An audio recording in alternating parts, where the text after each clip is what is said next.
Mineşşeytanirracim. Bismillahirrahmanirrahim. Elhamdülillah ve salatu ve selamu ala Resulillah.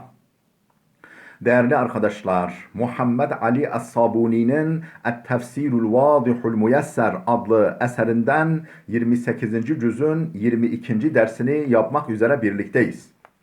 Geçen dersimizde Saf suresini işliyorduk. Tefsiru suratı Saf Saf suresinin tefsirini işliyorduk. 9. ayete gelmiş. 9. ayete gelmiştik. Ayetimizin tefsiri bitmemişti. Tekrar ayetimize meal verelim. Ondan sonra kaldığımız yerden devam edelim. Kitabımızın 1408. sayfasındayız. Ne buyuruyor bu ayet-i kerime? Huvellezî ersale rasûlehu bilhuda ve dînil hakki liyuzhirahu aled-dîni kullih velev kerihel müşrikûn. Allah öyle bir zattır ki Resulünü, elçisini hidayetle, yani doğru yolla, insanın hayattaki görevini, hedefini, nasıl yaşayacağını ve bu yaşantısının sonunda nelerin beklediğini gösteren prensiplerle ve hak dinle, yani gerçek realitenin ta kendisi olan dinle, böyle bir din eşliğinde böyle bir dini eline vererek gönderendir Allah. Niçin? Amacı ne? لِيُظْهِرَهُ عَلَى الدِّينِ كُلِّهِ. Neden onu bu avantajlarla donatılmış olarak göndermiş? Ta ki dinini bütün dinlere, her bir dine galip getirsin diye. وَلَوْ كَرِهَ الْمُشْرِكُونَ. Müşrikler hoşlanmasa bile. Hani malumunuz bizim Ziya Paşa'nın güzel bir sözü var. Diyor ki, erbab-ı kemali çekemez nakıs olanlar, rencide olur dide-i huffaş ziyadan. Yani kemal sahiplerini çekemezler, eksik olanlar. Niye? Çünkü yarasanın gözü ışıktan, nurdan rahatsız olur. Dolayısıyla İslam'ın nurundan, Kur'an'ın nurundan, Hz. Muhammed'in getirdiği hidayet nurundan rahatsız olan yarasa kafalı insanlar bulunabilir. Onlar bundan hoşlanmazlar, rahatsız olurlar. Onlar bundan hoşlanmasa da Allah dinini diğer bütün dinlere galip getirmek amacıyla peygamberini göndermiş.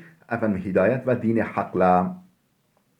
Şimdi ayetin bir kısım tefsirini yapmıştık. Sayfamızın 1408. sayfanın son paragrafındayız. Ne diyor? وَلَيْسَ الْمُرَادُ بِقَوْلِهِ لِيُظْهِرَهُ عَلَى الدِّينِ كُلِّهِ اَنْ لَا يَبْقَى فِي الْعَالَمِ دِينٌ سِوَ دِينَ الْإِسْلَامِ لِيُظْهِرَهُ عَلَى الدِّينِ كُلِّهِ. Her bir dine, tüm dinlere galip getirsin diye peygamberini hidayet ve hak dinle gönderen Allah'tır. Allah öyle bir zattır ki bunu bu şekilde gerçekleştirmiş. Bundan maksat şu demek değildir. En la yabqa fil alemi dinun siva dinil İslam. Yani İslam dininden başka, yeryüzünde başka hiçbir din kalmasın demek istenmiyor. Hiç başka bir din kalmayacak. İslam dini hepsini yok edecek, ortadan kaldıracak anlamında değil. Belil muradu en yekune ehluhu alina galibina ala sairi ehlil edyan bil hücceti vel burhan ila ahiriz zaman. Bilakis maksat şudur. Bu ifadeden liyuzhirehu ala dini kullihi ifadesinden maksat şudur. En yekune ehluhu. Yani bu dinin mensupları, Müslümanlar, bu dinin mensupları alina, yani üstün gelecekler, galibine, galip gelecekler, ala sairi ehlil edyan, diğer din mensuplarına, yani Hristiyanlarına da, Yahudilerine de, işte Budistlerine de, Zerdüştlerine de, neyse, bütün diğer din ehil sahiplerine, mensuplarına, bu ehli din, bu ehli İslam, Müslümanlar âli olacaklar, yani yüksek olacaklar, üstün olacaklar ve galip olacaklar. Ne ile? Her zaman yani tarihin büyük dönemlerinde, uzun dönemlerinde fiziki olarak da, maddi güç olarak da, askeri, diplomatik olarak da galip gelmişler. Maddi olarak da galip gelmişler. Ama sürekli olarak galibiyetleri nasıl olur? Bil hücceti vel burhan. Delille ve akli gerekçelerle. Hüccet, delil, burhan da daha çok akli gerekçelerle Müslümanlar diğer din mensuplarına galip gelmişlerdir. Yani maddi olarak mağlup olsalar bile, askeri olarak, diplomatik olarak, siyasi olarak mağlup olsalar bile her zaman, ama bu hiçbir zaman kesintiye uğramamış, İslamiyet ve İslam dininin mensupları hüccetle, burhanla, delille her zaman diğer din mensuplarına galip gelmişlerdir. İla ahir zaman, kıyamete kadar, ahir yani zamanın sonuna kadar, kıyamete kadar. فَهُوَ الدِّينُ الْحَقُّ الَّذ۪ي يَعْلُوا وَلَا يُعْلَى عَلَيْهِ. İslam öyle bir dindir ki, öyle bir hak dindir ki, ya'lu hep üstün gelir ve la yu'la aleyh kendisine üstün gelinmez. Hiçbir zaman hüccetle, burhanla altta kalmaz. Her zaman üstün gelir. Her zaman onun nuru, onun hakkaniyeti diğer bütün dinlerin ışığını bastırıyor. Ya eyyühellezine amenu hel edullukum ala ticaretin tuncikum min azabin alim. Efendim 10. ayeti okuyoruz. Önce meal verelim. 10 ve 11. ayetler. Ya eyyühellezine amenu. Ey iman edenler. Hel edullukum ala ticaretin tuncikum min azabin alim. Sizi can yakıcı bir azaptan koruyacak, kurtaracak bir ticarete yönlendireyim mi? Bir ticareti size göstereyim mi? Size böyle bir ticaret, manevi ticareti size göstereyim mi ki o ticaret, o manevi alışveriş sonucunda siz o ticaret sizi azab-ı elimden, can yakıcı bir azaptan korusun, kurtarsın. Yani iki nokta üst üste. Nedir o ticaret? İşte Allah söylüyor. Tu'minune billahi ve rasulihi. Allah'a ve Resulüne iman edersiniz. Ve tucahidune fi sebilillahi bi emvalikum ve enfusikum. Allah yolunda mallarınızla, canlarınızla mücadele edersiniz. İşte ticaretiniz bu. Tabi bu orada bedeller de ödenir. Yani kolay bir şey değil, bedeller ödenir. İman etmenin, Allah'a, peygamberine iman etmenin, Allah'ın dini yolunda mücadelede bulunmanın, didinmenin, çırpınmanın, terlemenin, yorulmanın bedelleri oluyor. Bazen canını bile vermek gerekebilir. Tabi bir şey veriyorsun, karşısında büyük bir kazanç elde ediyorsun. ذَٰلِكُمْ خَيْرٌ لَكُمْ اِنْ كُنْتُمْ تَعْلَمُونَ. Eğer bilirseniz bu sizin için çok daha hayırlıdır. Hem dünyada da sizin için hayırlı, hem de ahirette de sizin için hayırlıdır. Yani Kur'an-ı Kerim'in bu mensuplarına kazandırdığı dinamizm, bilinç, aktivite, hareketlilik, gayret, her zaman düşmanı korkutmuştur.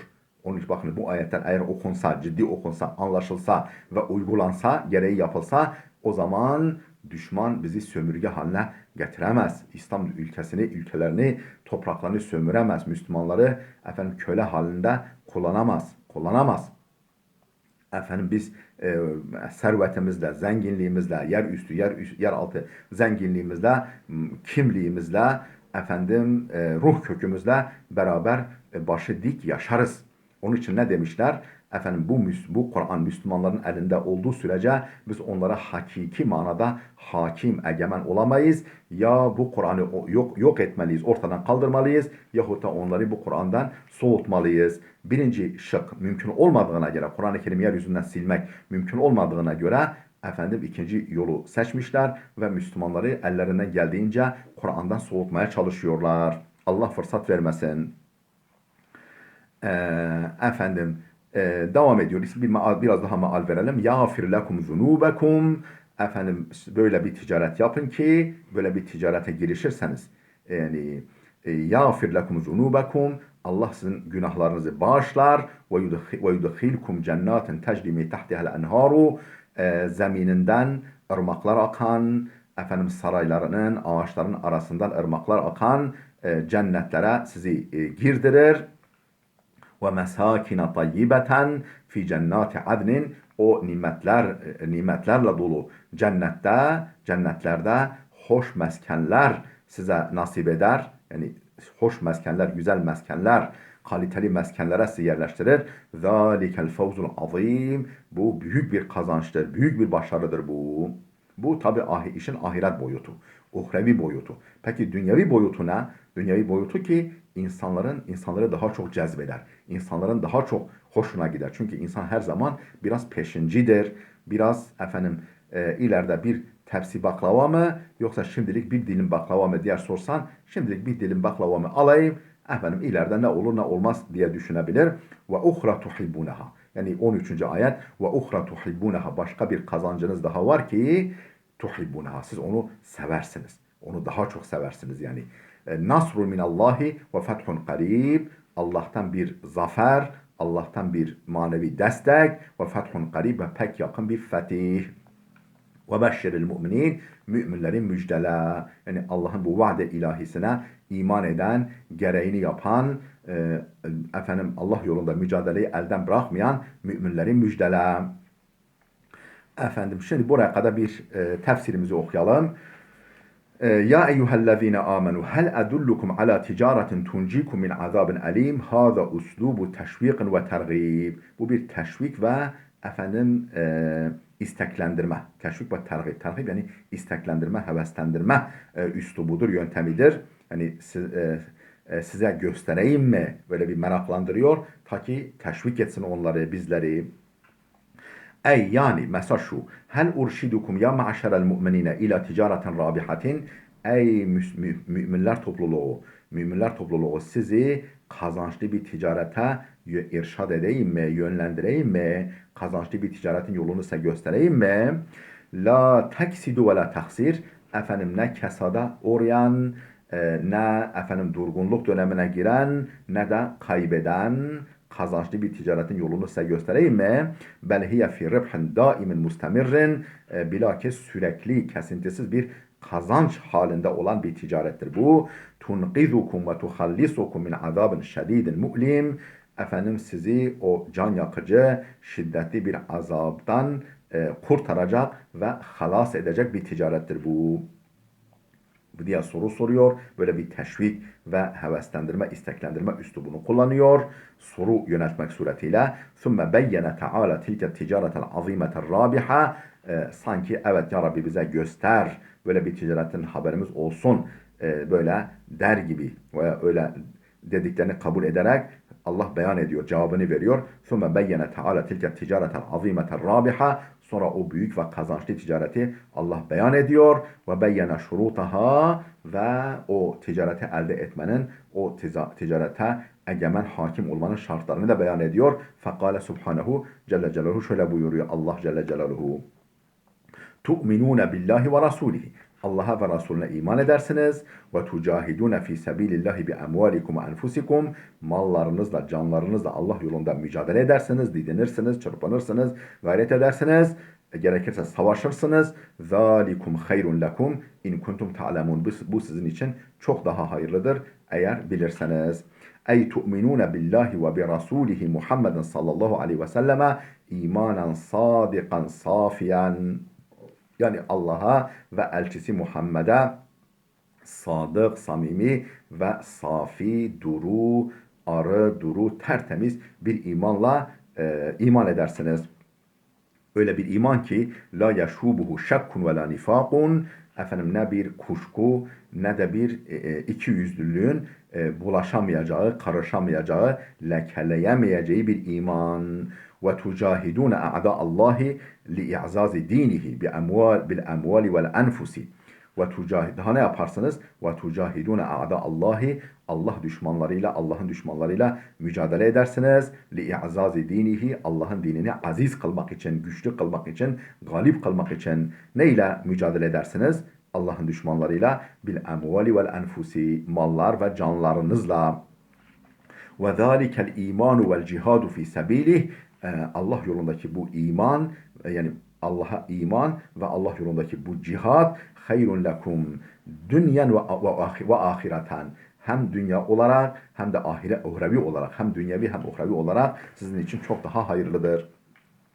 İn kana endekum ilmun ve fehmun in kuntum ta'lemun buyurdu ya yani eğer sizde ilim ve anlayış, zeka varsa, akıl varsa, ilim varsa, anlayış varsa bu düşünürsünüz bunun daha hayırlı olduğunu bilirsiniz. Ve emma semaratu hadihi ticareti fakat vaddahaha Teala bi kavlihi bu ticaretin meyvesine kazancına gelince Allah Celle Celaluhu şu ifadelerle bunu da izah etmiştir. Fakat vaddahaha Teala bi kavlihi yağfir lekum zunubakum ve yudkhilkum cennatin tecri min tahtiha'l enharu ve mesakin tayyibeten fi cennati adnin zalikel fawzul azim.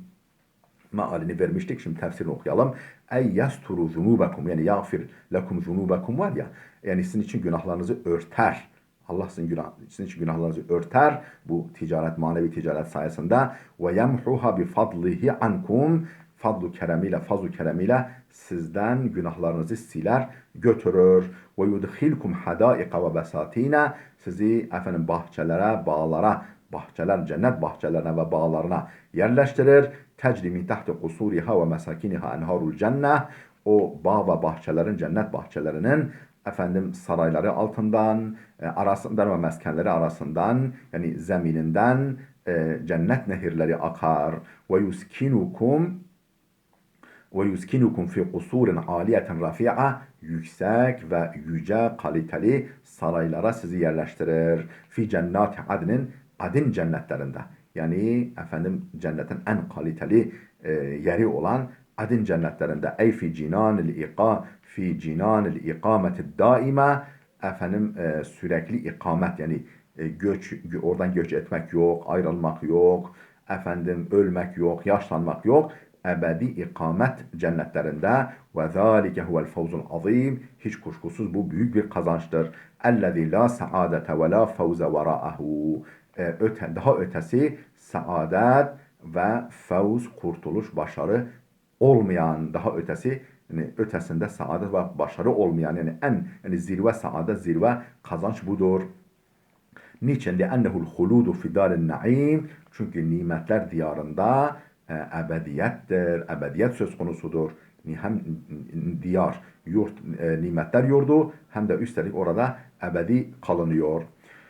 Ve uhra tuhibbunaha bir şey daha var ki siz onu seversiniz. Mesela burada aslında bir tariz var, bir iğneleme var. Nedir? Yani siz dünyayı daha çok tercih ediyorsunuz. Yani ahiretten daha çok dünyaya talipsiniz. Ve uhra tuhibbunaha bir şey daha var ki onu siz seversiniz. Nasrun minallahi ve fethun qarib. Allah'tan bir zafer ve pek yakın bir fetih. Ve beşşiril müminin müminleri müjdele. Yani gerek alacakları ahiret mükafatlarıyla olsun, isterse dünyavi mükafat ve kazançlarıyla olsun müminleri müjdele. Ey ve fevka hâzen naimi lekum ni'metun uhra. Yani sizin için olan bu nimetlerin ötesinde bir başka nimet vardır ki aciletun o peşindir, acildir, peşindir. Tuhibbunaha onu siz seversiniz. Ve hiyen nasru alel a'da o da düşmanlara galibiyettir, düşmanlara karşı zaferdir. Ve fethun acilun qaribun acil, peşin ve pek yakın bir fetihtir ki huve fethu Mekke'te o Mekke fethidir. Tabi sadece Mekke fethi değil, Mekke fethi tabi Müslümanlar için bir kilit kilit görevini yapıyor. Kilidin açılması görevini yapıyor. Ondan sonra oradan dünyaya açılmışlar. Efendim Endülüs'e kadar gitmişler. Ta Fransa sınırına kadar gitmişler. Yukarıdan efendim Adriyatik denizinin kıyılarına kadar gitmişler. Alman sınırlarına dayanmışlar. Vesaire efendim ta Türkistan'a neredeyse efendim kutuplara kadar neredeyse gitmişler. Çin'e kadar efendim Hindistan'a kadar gitmişler. Efendim uzak doğuya bütün fetihler onlar için gerçekleşmiş. وهي النصر على الأعداء وفتح عاجل قريب هو فتح مكة وبشرهم يا أيها الرسول بهذا الفضل الكبير Ey peygamberim, ey elçim, efendim müminlere bu fazl-ı kebiri, bu büyük fazileti, büyük lütfu, keremi müjdele. Kimden gelen bu fazl-ı kerem? Min Rabbil izzeti vel celal, izzet ve celal sahibi, güç ve celadet sahibi Allah'tan, Rabbul aleminden. Ya eyyühellezine amenu kunu ansarallahi. Ey iman edenler, Allah'ın yardımcıları olun. Allah'ın dinini destekleyenler olun. Allah'ın yardımcıları. Burada tabi aslında Allah'ın yardıma ihtiyacı yok. Allah'ın dinine yardımcı olun diyecek veya peygamberine yardımcı olun diyecek. Efendim yani ama kendini direkt devreye koyuyor Rabbul Alemin. Yani dinime yardım, bana yardım sayılır. Peygamberime yardım, elçime yardım, bana yardım sayılır. Direkt yani Allah'ın yardımcıları olun buyuruyor. Ve burada güzel bir örnek veriyor. Daha önce hani İsa, Musa konusunda olumsuz yani kavimleri hakkında olumsuz bir örnek vermişti. Şimdi de İsa'nın havarilerinden olumlu bir örnek sunuyor. Efendim Ey kunu ansara dinihi ve etba'i rasulihi. Ve etba'a rasulihi. Yani Allah'ın dininin yardımcıları, Resulünün tabileri olunuz. Resulünün yanında yer alınız. Onun peşinden gidiniz. Ve istemsiku bihada dinil mübarek. Ve bu mübarek dine sımsıkı sarılınız. Kema kâle İsa ibn Meryem lil havariyyine men ansari ilallah. Tıpkı İsa Aleyhisselam'ın havarilerine yani talebelerine, sahabilerine demesi gibi ki onlara havari denir. Neden demişti İsa Aleyhisselam? Men ansari ilallah. Allah'a giden yolda yardımcılarım kimlerdir? Kimler bana yardımcı olacak Allah'a giden yolda? Kâlel havariyune. O havariler İsa Aleyhisselam sahabileri, talebeleri demişlerdi ki müminleri nahnu ansarullah. Biz Allah'ın yardımcılarıyız. Zaten sen de Allah'ın kulusun. Efendim elçisisin. Direkt bizim yardımımız direkt Allah'a bakar. Allah'a racidir. Ey kema kâle İsa nahnu ansaru din. Kema kâle İsa li ashabihil havariyin. Yani tıpkı İsa Aleyhisselam'ın havari denilen sahabilerine şöyle demesi gibi men yahmini ve yunasiruni li tebliği da'vetillahi ve nusrati dinihi. Efendim Allah'ın davetini tebliğ, Allah'ın mesajını iletmek insanlara ve dinine yardım etmek için beni kim koruyacak? Men yahmini, kim bana sahip çıkacak? Ve yunasiruni, kim bana destek olacak? Kim beni koruyacak, himaye edecek diye sormuştu. Kâlel havariyune, havariler de şöyle demişlerdi. Yani havarileri bu konuda bize örnek gösteriyor. Nahnu ansaru dinillah. Biz Allah'ın dininin yardımcılarıyız. فَآمَنَتْ طَائِفَةٌ مِنْ بَنِي İsrail'e وَكَفَرَتْ طَائِفَةٌ İsrail oğullarından, malum İsa Aleyhisselam da Beni İsrail'den, Beni İsrail peygamberi, Beni İsrail'den bir taife iman etti ve keferat taifetun, bir grupta iman etmedi. Bir grup iman etti, bir kesim iman etti, bir kesim de inkar etti.